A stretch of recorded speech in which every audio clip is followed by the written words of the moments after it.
And Muay Thai, for whatever reason, I mean, you go to Muay Thai events and they're rabid, and it's like a very deep community of people that really understand and appreciate the sport. Yeah. And they'll play the Thai music, and they wear the Mong Kong on their head.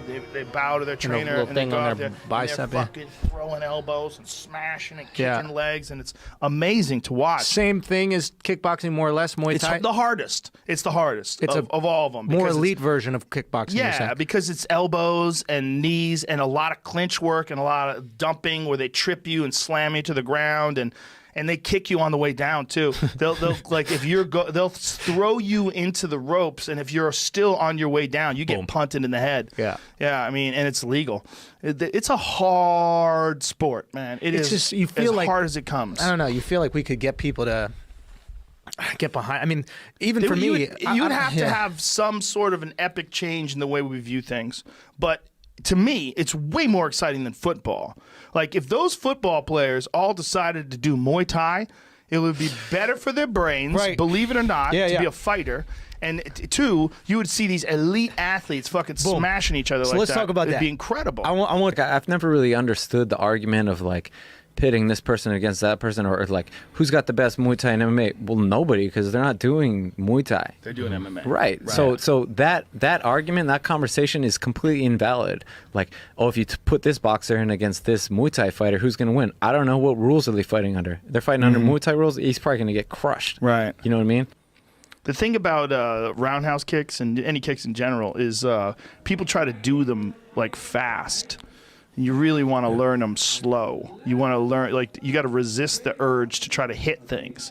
What you really want to do is just go through the motion, just go through the motion, just slow, and do that for a long period of time, like many, many, many weeks. Okay. Before these guys try to like, and then you wind up kicking up, and you put all the strain on your ligaments and your supporting leg because you're not pivoting. They fuck themselves, and then it's hard to unlearn that. See, when you learn something, if you learn it wrong, like when I used to teach, the worst students were students that learned something wrong. You would think like, oh, I already have 5 years of karate and this and that, and I'm like, oh, great, this should be good. It was never good. It was the opposite. You're better off taking a young kid with no experience at all. They can get way better, way faster because they don't have any bad habits. Because as soon as you get nervous or as soon as you get tired, you go right back to your bad habits. You go back to your, so you have to relearn everything.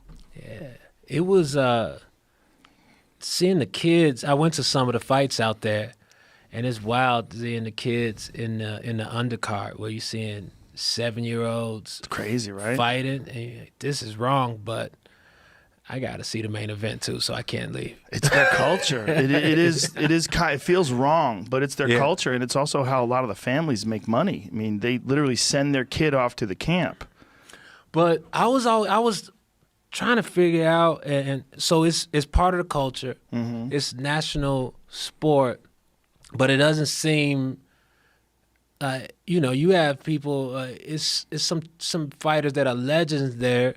There's the equivalent to Mike Tyson or something, and you could probably get a private with them for $400. Yep. So what's going on with the model over there, where it's been a national sport for a while, but it seems like the money isn't there? Is it corruption, or what happened? Well, first of all, it's very inexpensive to go to the fights. You know that.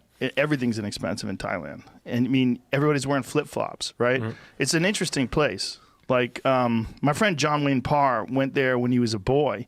He was a young teenager and lived there. Lived as a monk. You know, he's a Australian multiple-time world Muay Thai champion.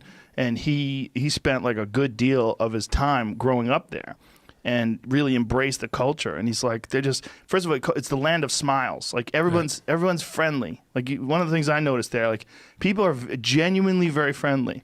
There's very little materialism there. People are generally happy with, like, wearing a pair of shorts. It's never cold out, so you could wear shorts and flip-flops, and that's how everybody's walking around. And I don't think there's a lot of money in the business. Okay, so that when they're running, are they running like organized, like in a group, or are they just, is everybody running a few miles before class every time? The first Muay Thai gym that I trained at, the straight Muay Thai gym in Bangkok, they run as a unit every day, 5 a.m. Wow. As a team. They live at the gym, they eat at the gym, they sleep at the gym. They are. Like, they don't have homes. Their home is the gym, and their Yeah. job is just fight and eat, sleep, train, fight. That's it. It's crazy when they even take on the name of the gym. Yeah, exactly. Yeah. And that's a whole different life. Like, that is what made me respect and learn and love Muay Thai so much, is how these guys trained and just they lived together, everything. It was amazing.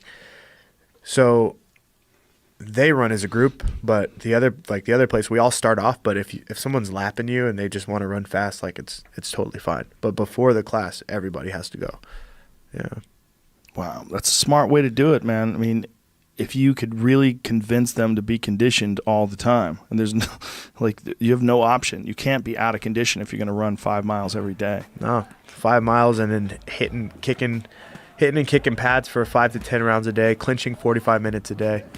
Like, clinching after every session, it's like you run, knee bag, sit-ups, all that stuff. Second session is kick the bag 3 to 5 rounds until a trainer picks you up. Like, for me, I had to wait for a trainer to actually even, like, want to hold pads for me. If you just show up, you'll just be hitting the bag until a trainer was like, hey, okay, I'll hold for you. And then once you actually find a trainer that wants to work with you, then you kind of, whatever their schedule is for you, they'll create it. They'll hold pads, you'll kick the bag, you'll do push-ups, you'll do sit-ups, and then clinch 30 to 45 minutes after, and it's the same thing every single day. Wow. And do you ever worry that this might be something that would be monotonous because you're doing the same way every day, or do you think we just concentrate on excellence? No, because it's also like going to the fights, and there's so many different styles. So, like, people are doing the same thing every day, the repetition, but the styles are completely different. You know, like, nobody fights like Sanchai, right? Right. He does the same thing everybody else does, but he has his own style. Yeah. You know what I mean? Or some guys will do the same thing, but they don't even like to kick or knee. They just like to throw elbows. I know Yeah. plenty of guys like that, where they just, like, you know that when he goes, he's just throwing elbows all 5 rounds. Yeah. This guy's just going to throw knees. So it's just like, which tools do you use the best? Like, are you a kneer? Are you a kicker? Are you an elbow guy? Are you a left kick? Are you a low kicker? It's kind of like, which strikes are your thing, and then you go watch the chaos, and these guys are getting split open every night. Fucking on the stretchers, they take them stretchers on the ring, man. It's amazing. Wow. It's like, not to see someone get hurt, but like, just the fact that, like, these guys are all out brawling every night. Every single night there's a fight at the stadium, and Thursday nights are the nights that the higher guys go, and they're packed with people, thousands of people. Like, the one I went to, there was a few thousand people there for the stadium. It looked packed, and everyone's betting, like, oh, no. And then when the kicks land, they're like, oh, hey. And, the energy is crazy. Wow. They never shut up, man. I'm getting hyped thinking about it. Get me back to Thailand right now. You know, there's some great Thai fighters. I prefer the Thai style because I think there's a real benefit to being really good at the clinch. Yeah. And especially when it comes to MMA. Real good at the clinch, the knees to the body, the elbows in the clinch. And kickboxing doesn't allow elbows or knees to the body. But we've seen world-class kickboxers that have come on, like Krokop, that have had tremendous success in MMA, going from kickboxing into MMA.